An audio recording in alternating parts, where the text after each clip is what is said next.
Welcome to Luca and Miguel. Enjoy the video. You start immediately by removing the soft plaque that traps stains.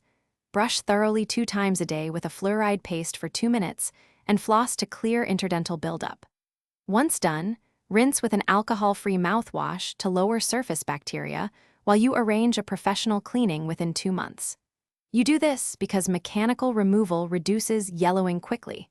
Professional scaling gets stains you cannot reach. Make sure to avoid acidic drinks right after brushing to prevent enamel irritation. You progress to active whitening.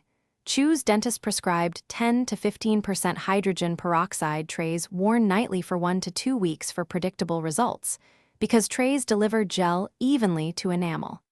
If stains are mild and you cannot see a dentist, try 6% over-the-counter strips for 2 weeks while monitoring sensitivity. Once done, cut habits that restain, smoking and frequent coffee or tea, and use a straw for dark beverages to reduce surface contact and maintain gains. You finish by locking in results. Continue twice daily brushing, flossing, and use a whitening toothpaste no more than 3 times weekly to avoid abrasion.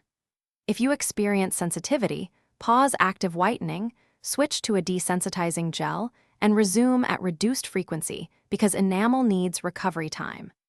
If yellowing persists despite consistent care, it may be intrinsic staining from medication or genetics. Consult your dentist about professional options like in-office bleaching or veneers as a definitive solution.